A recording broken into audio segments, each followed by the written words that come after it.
Welcome to this special episode of the Net Hero podcast. I'd suggest you watch this one rather than listen to it. You can still listen to it because I'm at the biggest construction site in Europe. And let me tell you a little bit about where I am. So 15 years ago, if you see that grey building behind me, I came to visit what was known then as Hinkley Point B, nuclear power station. Those two blue ones over there are the original ones, A, which were built in the 60s. And right now, you'll see behind me here, the biggest nuclear power plant this country has ever seen, Hinkley Point C. This is going to be an enormous plant providing 10% of the UK's energy. There are two reactor buildings, one there you can see behind me with the dome and another one just the other side. It'll produce enough power for millions of homes, but it has been behind schedule. So is nuclear power really one of the most fundamental things we need? We've got a big nuclear renaissance happening, and that's what I'm going to explore in this special episode.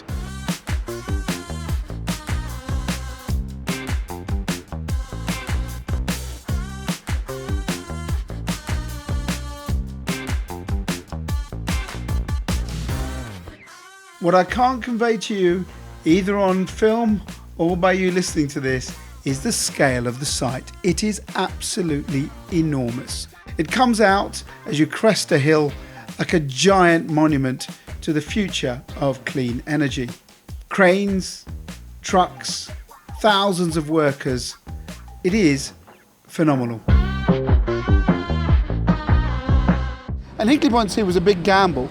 It started way back in 2008 when EDF bought the site. It took a lot of years for it to get through all the planning commission, and then it finally started construction in 2017. Today I'm joined by Simon Parsons, the delivery director, and we're going to have a little tour of what's happened to it, where it is, when will it start generating power, and go through that. Simon, thanks for joining me, and just where we are now, let's just explain to the viewers and listeners what is behind me. It looks like a massive dome with like a concrete and sort of copper top. Is that a nuclear reactor? It's a nuclear reactor building. Good morning to you. Morning. This is Unit 1 of two European pressurised water reactors we are building here at Hinkley Point. This is Unit 1. We're well progressed. The building you can see there is our reactor building. Various buildings that service the building around it. And in the backdrop later on we'll see the turbine arm building and the civil structures as well that support the cooling water structure. So we're really well advanced now with our civil works, nearly finished on Unit 1, and lots of replication across on Unit 2, which we'll pick up and talk about a bit later on. But it's really quite encouraging the progress that we're making here. What is nuclear power, right? So people have heard about the new push for fusion. We won't go into that now. But in essence, an idiot's guide, particularly for me, people may have seen movies where they see these rods going into water. Can you explain in sort of a very nutshell how we make nuclear energy and how we make electricity from it? Here at Hinkley Point C, ultimately, first and foremost, our nuclear reaction is used to create the heat we need to essentially take into water, get steam, take that steam onto a turbine, spin a turbine, create electricity. So a lot of similarities to what you'd see on any generation plant, but the big difference here in nuclear is very special in so much as a technology which we've developed over many years. It's designed for 60, could last up to 80 years. It's a super efficient technology which we're incredibly proud of. So in essence, it's always the same thing. You heat water to make steam to spin a turbine, but all that's different here is the power source. Clearly it's special, and ultimately the safety around nuclear safety is a very special thing. You walk through the gate today, you'll have seen a big sign, Granite Rock, it said nuclear safety is our overriding priority. So what is really different about nuclear, because the safety arrangements we put around it, ultimately we need a heat source. Nuclear is that heat source. The arrangements around it is very different to you'd see on a coal-fired power station. We've got to really look after what we do here, in so much as nuclear safety is critical for us. So the way we look at that, the quality we build, all these things are critical to us every single day.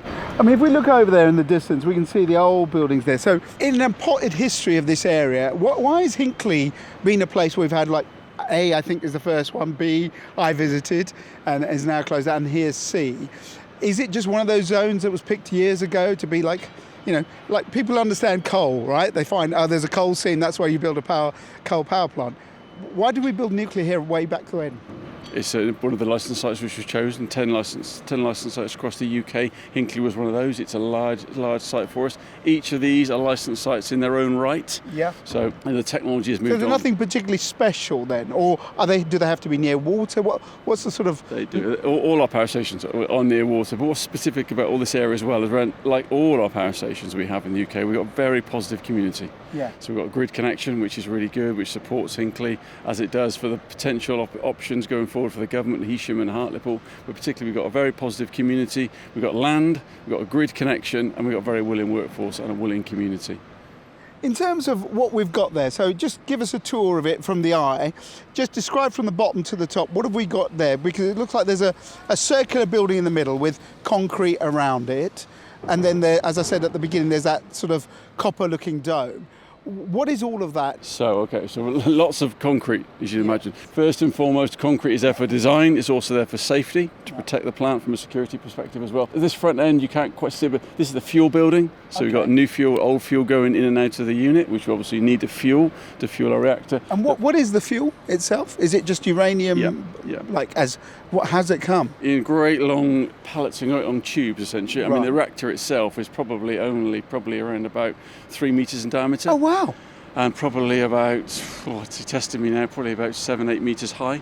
So it's very small. It's relatively small. Wow. You know, when you compare to the units next Yeah. door, which are huge, great graphite, the technology is now shifted to pressurised water reactor, which are, it's a small reactor pressure vessel, but in itself, what does that mean? Whilst it's small, it creates a lot of heat, and we have to put lots of protections in place to make sure that we can run it safely, and in the event of anything going untoward, any issue we have, that we can shut the unit down quickly, should we need to.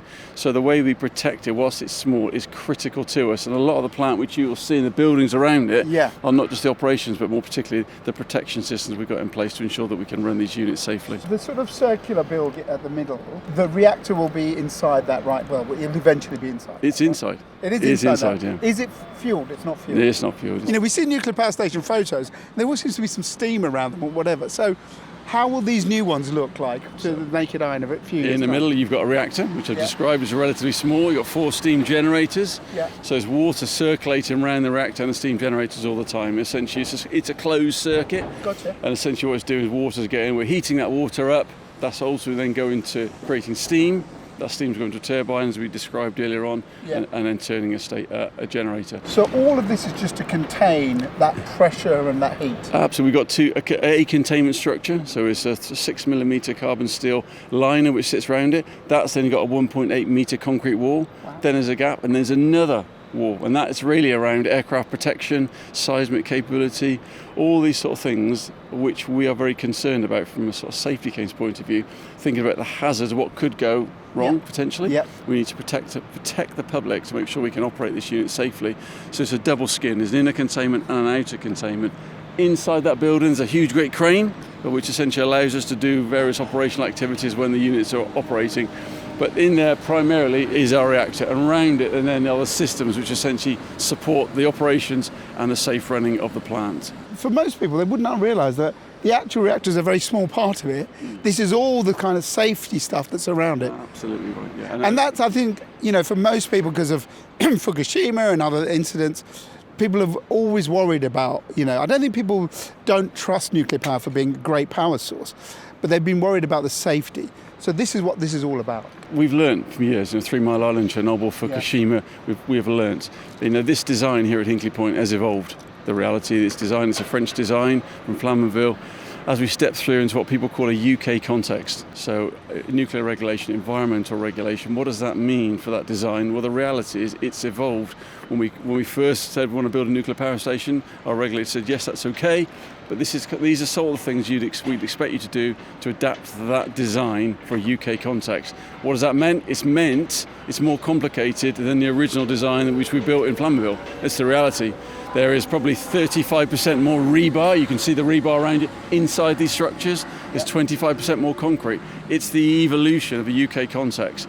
It is the most complicated nuclear plant in the world. So those sort of things, the fish protection systems we've got here, there's a lot of conversations about that.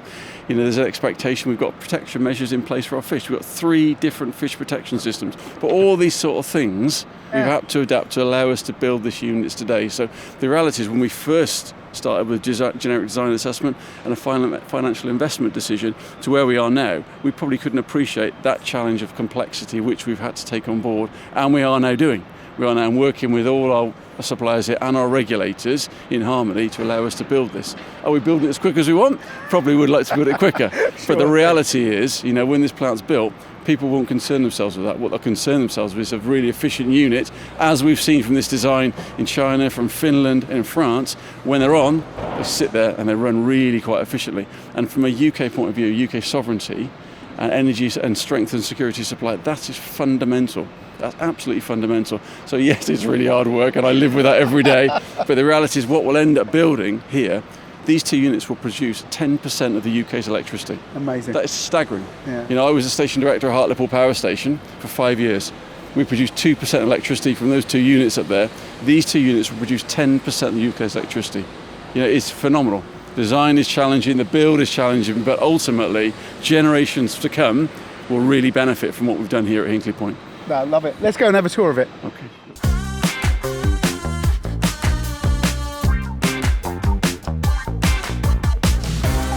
Simon, we've climbed up to the top here. What a view, spectacular. So behind you, that's the estuary, correct? And then that, I think, being built, the white building people can see, is a turbine hall, and that's the second reactor. And we're standing on the one that's already built. Phenomenal. So how high are we? Give me some facts, super facts and figures. Yeah, we're about 60 metres high. We're stood on the inner containment of the first reactor building. We're actually going to construct this year. We're going to complete this. So there'll be an outer dome on top of it as well, which will be done later this year, and that will complete this building, which is where we're standing at the moment. You're right, we're standing on the reactor building. Behind us is the turbine hall, which is finished, and our supplier, Arabel Solutions, is in there now, kitting it out. We'll go and have a look later on. And beyond that is the biggest building on the site, which is what we call the cooling water pump house, which is a huge, great deep building. Again, the roof's on, civilly it's complete, which is really good news. When we look across them, you can see Unit 2. All of our challenges in building a first nuclear power station in 30 years are on the unit we're talking about, Unit 1.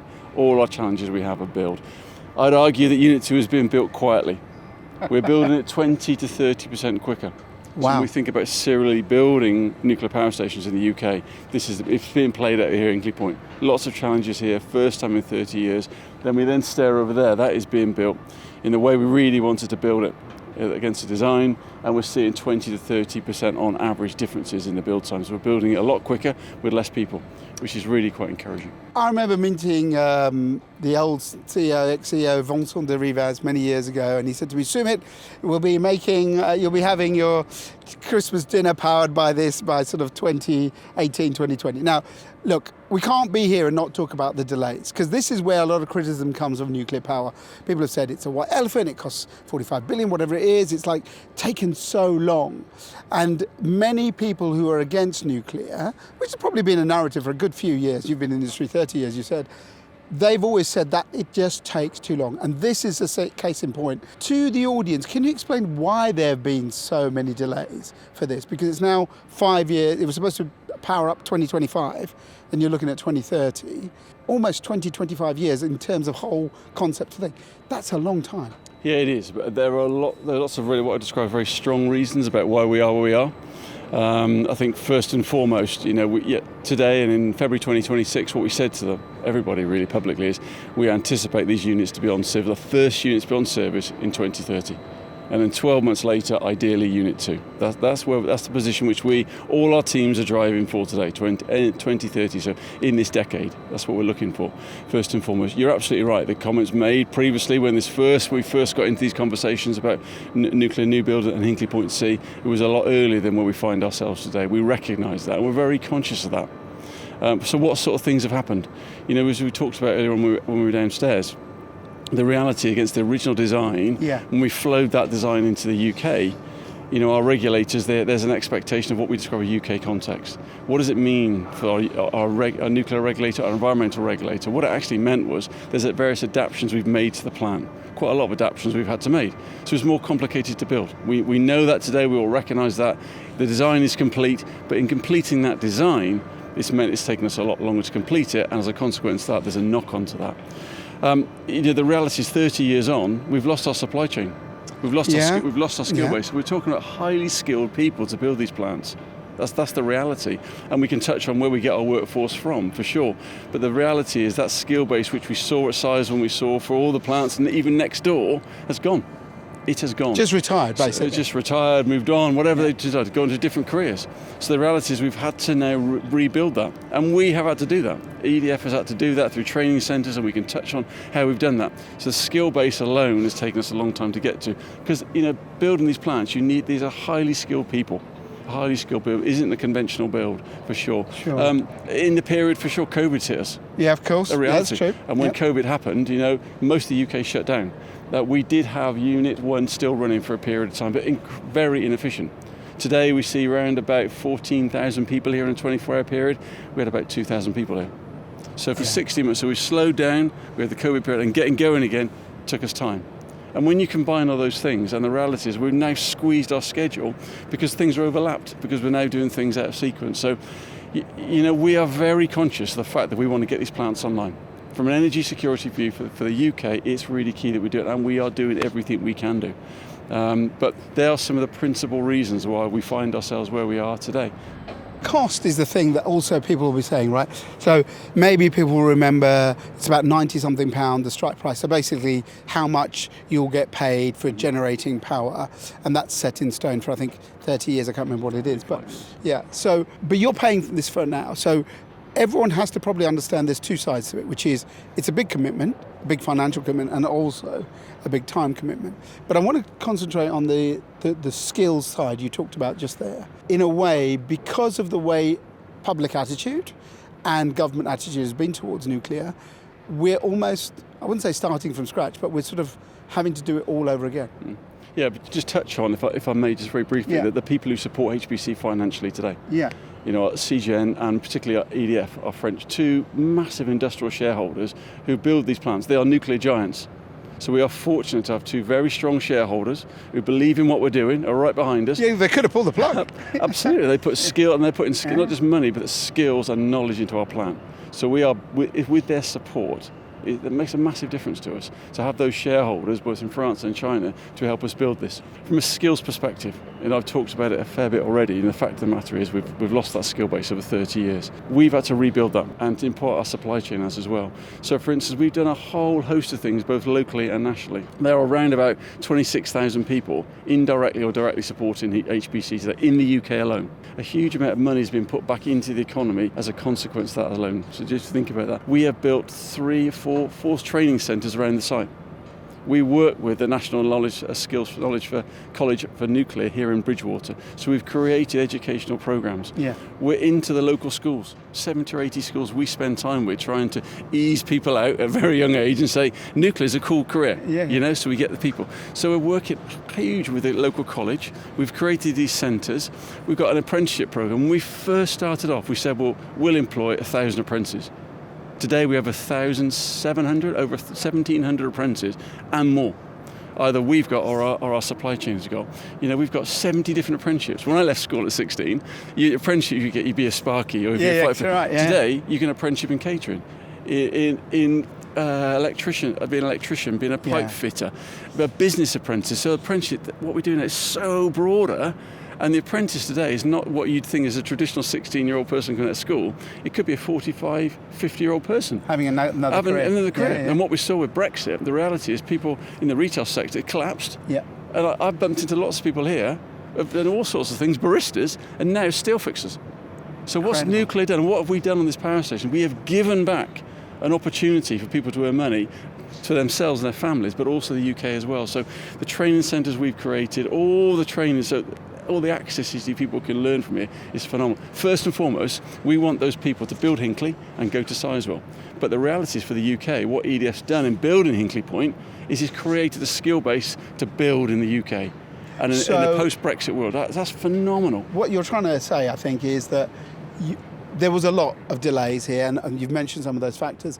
But if we're up and running and we're having this nuclear renaissance that everyone's for, could we do these faster and at scale now, in your view? Yeah, I think we absolutely could. And we're demonstrating it. Not that I think, we are demonstrating it today. When we first started talking about EPR, European Pressurised Water Reactor, and we talk about previous power plants, they never talked about modular reactors. Yeah. So what does that mean? It means we're building big sections of the plant over there or off-site, and we're bringing them and we're introducing them as, almost as we are today, with that big yellow crane. We're always making this modular, we're making it easier to build.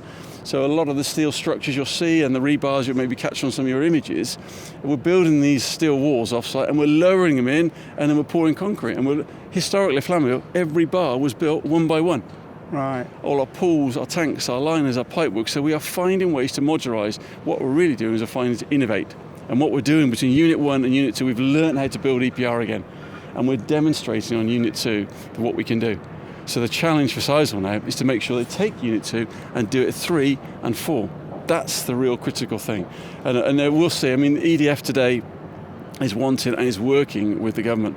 We're building power stations, we've got an operating fleet, all those things are happening for us. And we want to not only to continue to do that and support the UK, we also want to support the government. They'll choose which technology that they want to go going forward. If you look at the history of the UK, people may not know this, but we had some of the best scientists working on nuclear power in the 50s and 60s, so it was a real leader, and then it sort of slipped away. Is your hope that, like you say, you've been in it 30 years, so do you hope that some of the young kids we saw here, this is a career for life? Absolutely. People talk about 100 years for this power plant. Yeah. Design, the build, and the decommissioning. Crikey, you can have two careers here if you want to. Your generations of people can work here if they want to. So today we've got around about 14,000 people in a 24-hour period working here. Okay, they come and work here. Ultimately, when the plants are running, it's probably around about 800 people. Mostly will be local people. Those people will be born from what we do today. Those people have got a phenomenal career, high-paid, skilled jobs. What a great place to be. What a phenomenal place to be. Before we go down, one other thing I want to talk about, because I've seen it now, I've seen it myself. I saw the fleet of buses. I think you're like hundreds of buses. I've seen that where we stayed last night, it's like proper kind of campus. In terms of the local effect, because obviously people go, I don't really want a nuclear power station near me, right? A lot of people don't like it, and you can see around it, there's beautiful fields and all that. Has the community gone with it? Because I can see with my own eyes, there's been a big benefit. So EDF and nuclear has been in Somerset for a long time. Yeah. As it has been for all of the EDF plants and nuclear plants in the UK. So the fact that we've got a strong relationship today is built on years of working with the nuclear power plants next door. The fact they could be run by different people or as operators, the reality is, this fact is nuclear. Yeah. And do you want it in the back garden? And people here have accepted it and they see the benefits of it. So for sure we put support into the community, and we have to, and we will continue to do. But we really work hard with the local people here. We do. You mentioned the bus company. Yeah. We run the biggest private bus company in the country. We have to ship all our workforce here every single day. So there's over 200 buses alone. When you look around here and people say, there's a hospital here, right? You've got mental health nurses, you've got GP, you've got the fire. It's a town, isn't it? What we don't want to do is have all these people working here and they all rush back into Somerset. So we've got our own hospitals, you're right, our own paramedics here, you can see them up there, our own fire service, our own police service. We've got our own chaplains, mental health first aiders. So all this, Hinkley is a town. If you went into any sort of town or village in the town, all the challenges that we suffer here is what is life. So what we've done very proactively as EDF is to make sure that we can support those. Because what we want to do is people come here, we want them to go and work on our plant. So we've got to do everything we can do to make sure their life is as easy and as straightforward as it possibly can do. So they can come, they do their work and go back again. We've built hotels as well. There's one just behind you. So all these challenges, we appreciate that when you build a project like this, it's going to bruise the community. Yeah. And we've been working tirelessly with them, with local leaders, local government leaders, to make sure that we don't do that and we work with them, and everything we do, they're supportive of. Obviously there'll be some dissenting voices, but overall you've had loads of conversations. Do the people appreciate what this is and what it could do for them in the years to come? Yeah, I absolutely do. I really do. If I go and speak to people on the site here, they come here, they've got a smile on their face. They really enjoy it, not just the money they put in their pocket, because it's obviously giving them a better life. They really do appreciate they could work here and then they can go work at Sizewell.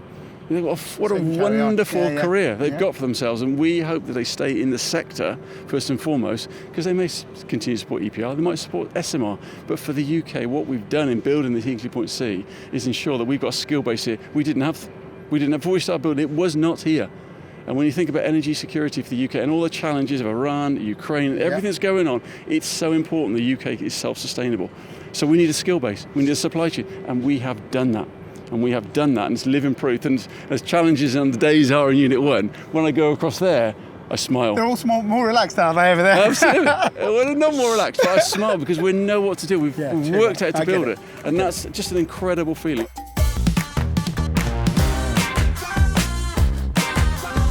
And there was lots of positivity too when I went to the control room. Well, not the actual control room, because that is pretty secret, but one where they train engineers of the future who will be running the power station once it's operational. Chris Sleeth is a senior operations manager, and he explained exactly how it'll work. This is one of two main control rooms at HPS, our training facility. This simulator, the bronze simulator, is not quite an exact version of the main control room. Next door, the gold simulator is an exact replica, so that's where we put the control room teams through the paces and through their assessments, like the guys are doing today. I've seen old ones, and they had loads of switches and loads of dials. So it's all just on screens now, is it? All on screens, normal operation, shall we call it? So day-to-day operations, routine tasks, all on the screens you can see behind you. In faults, as you know, the EPR design is a very robust design. So for particular faults, we have hard panels that you know from the old power stations that the power station will drop onto in, loss of certain supplies and software. So, who are the people that all work in these rooms, like the guys behind you? Are they nuclear scientists? Are they engineers? What jobs will be the people who actually run the control teams? So to be a reactor operator, you don't particularly need a discipline of anything specific. What you do need is some very key behaviours that we look for. Basically, are you able to work in a team, and are you able to act well under pressure, things like that. So they're the type of behaviours we look for, but with respect to people, we want a diverse mix. So we need people from different backgrounds, different experiences, and the key to that is to enable us to make correct decisions in the control room. Too much of the same type of people is not good. So they don't have to have like nuclear engineering or whatever. It could be someone else in the future. Yeah, that's correct, yeah. So typically we look for people with previous experience, so people from operating power stations in the country. We look for early career people, so people straight out of colleges and universities. And then another key part of HPC is we like to develop our own talent. So we bring people through, bring them in early in different roles, and then bring them up into the reactor operator role. So you've been a controller in was it Hartlepool, I think you said earlier, is that right? Yeah. So how different will this be compared to what you were working on a few years ago? Very different. So for me, it was a huge change, going from operating hard switches to now operating on the control desk that you see. So for different people, different calibration periods, shall we say. But for me, it was a big change for people coming up through the ranks, sort of from university and college. They're used to it. It's what they know. So yeah. When it's up and running, how many people will you need to operate it? What's the kind of bare minimum? There's 2 reactors here and 2 control rooms. So one per control room, we need approximately around 36 people. God, that doesn't seem like a lot. 36 trained operators. Yeah, and they work in shifts, do they? They'll work on shifts, but obviously we've got 2 reactors, so in total we'll need about 84 trained reactor operators. And the operator program's a 2-year program, so it's quite a sort of there's a lot of people we have to train, and it takes quite a long time. And at any one time in one control room, I mean, that looks like there's about 10 chairs. Is it as little as that, or? The minimum requirement, as you know, as I mentioned, sort of making decisions in the control room would require a few people to sort of share ideas. So the minimum requirement in the control room is a control room supervisor, a reactor operator, and an assistant reactor operator. Wow. So just 3? All these guys are trained to the same level, so they're all, as a minimum, a reactor operator. So, yeah. When you look at the stuff, like you said, you did nuclear at uni and everything like that, there'll be young guys and girls who are thinking about the future. What would you say? Because it looks like could be a lot of fun, a lot of responsibility as well, a bit like kind of being an air traffic controller. Is it sort of career you think people could look and go, actually, there's a lot in this? Absolutely. When I got into nuclear, it was luck, not judgment. So I sort of fell into it. And my advice to anyone in young career, it's the most exciting, rewarding career you'll ever have. You have the technical stimulation. You also have the sort of the teamwork aspect to it, and also it's a very prestigious role. It's the biggest project the UK has ever undertaken. So to be part of it, my advice is get in early. So you're going to have a shift when it's all done, or are you now part of the old generation? I don't know. We'll see. But yeah. Hopefully the first. Yeah. So. Brilliant. Yeah. Well, listen. Thanks a lot for showing us around. No problem.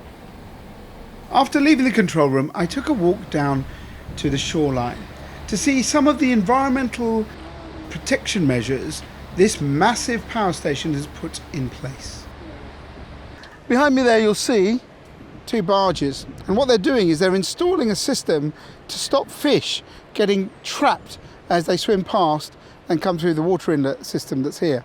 It's just one of the plethora of different things that have happened here to protect the environment. I'm not trying to be a PR for EDF or what they're doing, but it does make you understand that actually a build like this is incredibly complicated. It's not just about putting some reactors in the ground. The environment, all of that is part of it. And once this site is done, people will be able to walk here along this wall, past on the shoreline, and a lot of the site will be returned to fields. So in terms of what the damage that will be done, my personal view is actually it'll be a lot less than people might think. So I left the fish to be happy where they were in the estuary and headed back to our final stop, the giant turbine hall. This is the turbine hall. This is where we make the electricity. It's where the magic happens, this isn't it? And right now you can see the stator is already installed. Ultimately there'll be that becomes part of the generator. A rotor will be installed in there. So the stator's installed. What you can see, as you pointed out, back right there is the orange cover, which is part of the turbine. Right. So all along here will be filled with the turbine sections, which ultimately will take the steam from our reactor, from our nuclear island. It will spin the turbine, turn the generator, and create our electricity. So, this year we'll start to add in more of those sections. That's the first section of our turbine being added. How many turbines will there be altogether when it's done? I think there are 4 ultimately, yeah. Right. And so doubled up, 8 altogether on the site. Yeah. I mean, the building you're standing in today will be replicated across, and you saw it from the roof, So let's do some stats. Once it's going, right? How much power will it generate? It will generate 10% of the UK's electricity. In terms of gigawatts? It's 3.2 gigawatts, so each unit 1.6 gigawatts. Right. So, it's huge. Enough to power to people to work it out, I don't know, 10,000 homes, 100,000 homes? I think it's around about 7 million homes of that order. 7 million homes, that's huge. Yeah. Huge.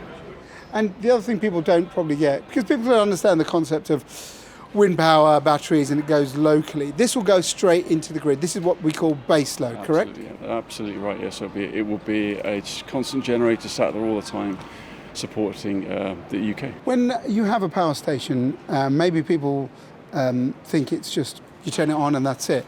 But it doesn't work like that, does it? Yeah. So explain how it'll work over the next 20, 30 years. Will it have down periods for years, months? How does it work? Well, the market will determine. Obviously we'll sell electricity into the grid, and we'll buy electricity. First and foremost, what we'd want is these units to sit round about 100%. That's where they operate the most efficient. We'd like them to sit providing 100% of their power into the grid. So it's sort of always on? Always on. Yeah. Always on and fully loaded. If you look in the moment in France at the moment, all sorts of challenges around supply and demand. Some of their units are derated at the moment. So we really want these units to run flat out all the time, because that's how they're designed. That's when they get the most efficiency out of them. So ultimately that'll be down to the grid and the demand within the UK and which we supply. Once it is running, how much kind of maintenance will it need over its lifetime? It'll be maintained every day, as are all our nuclear power stations. So every component you see here will have a maintenance schedule associated with it, with a frequency. So part of the nuclear safety of running these power plants is fundamental that we maintain them against what we describe as our safety case. It's critical for us. So different pieces of equipment will require different routines. But on this site, there'll be a whole host of operators, maybe 200-300 operators, and there'll be a team of similar number of maintained technicians. Day and night, we operate this plant, but we're also maintaining it. because fundamentally, to get the best out of it, we've got to look after it. Even now, the piece of equipment now, you see equipment covered in orange covers. It's there for foreign material exclusion, to look after that equipment when it's put into the works. Something that was made, a piece of equipment made probably maybe 2-3 years ago, are being installed now, it won't be operated for 2, 3, 4 more years, fundamentally. So we've got to look after the equipment today, but even more so once it's operating, we've absolutely got to maintain it and look after it. That brings me on to the point which I think we talked about when we were up at the top, but not on camera. Are these things out of date, right? You get a car, it's built, designed, and you don't get it for maybe 5, 6, 7 years before it makes a production thing. You're using a technology that was designed probably 20 years ago, close to now. Is it out of date, or is this technology so sound it can just carry on and be the one we use for the next 5, 10, 15 years? Our design is complete, which is the most important thing for us. Yes, it's based on design which we've seen elsewhere in the world. Yeah. It has been evolved for Hinkley, as we described earlier on, UK context. What's important for us now is we don't change that design anymore. Right. We've got a design which is fixed. We build what we've designed. And fundamentally, that makes us say there's a safety case for this, how the plant should operate, what our regulators expect. That design is against the safety case. That's what we're building against. Is it out of date? No, it's absolutely right to support that safety case. That's what's critical for us. So, but what I'm trying to get though, as obviously technology changes, computers get smarter, phones get smarter, all of that. Will you need to upgrade this maybe in 2060, 2070, or does it not work like that? There will be opportunities as we walk through this to upgrade the plant, to upgrade the software as we go, but right. what the consequences of just change for change sake. Yeah, you don't change the reactor. You absolutely don't. We've got something which works, we understand it because it's working across the world today. We don't just want to change it to upgrade. We've now got something, we've got a design, let's go and build that design, and as quickly as we can, let's get it on the bars. A lot of people still don't like nuclear. A lot of people have now seen the benefits of it, and there's a global push. Looking forward, right? You'll be here when it's built. It's only 4 years ago to go. But how do you see the role of nuclear globally as we move into this 21st century? Globally, the renaissance of nuclear is everywhere. Everywhere. It's everywhere. We have more and more people coming to Hinkley Point. We're the only people building in Europe. So people are coming. Wow. People are coming here to see what we're doing. So we have all sorts of, not just European, but different nationalities coming here to see what we're doing, different governments, different developers, to understand what it takes to build. Nuclear has got to be the basis for our future. We talk a lot about the conflicts you see around the world at the moment, Iran, Ukraine, well publicised things. Yeah. We, as the UK, have got to make sure we've got energy security. And nuclear gives us that. We talked about base load, but fundamentally it gives us a strength of security of supply, which is what we need. And you'll see in all countries doing a similar sort of thing. The key thing now is we take these designs, we try not to change them too much, and we replicate them wherever we can. Whatever technology we choose in the UK, EPR, SMR, different technologies across the world are being used. Try and stick to them, build more of them, drive the cost of them down, they'll build quicker. And the time as well, I suppose. Absolutely. Yeah. And the consequence of that is we'll get a nice, safe, secure electricity for many years to come. Well, do you know what? I've really enjoyed the tour. Thank you so much for taking us around today. It's a pleasure. It's been absolutely... I'll come back when it's up and running. How's that? Yeah, you're very welcome. Well, I don't know, 2030? Should I just book the tickets now? Book your tickets. Thanks for your time. Thank you very much.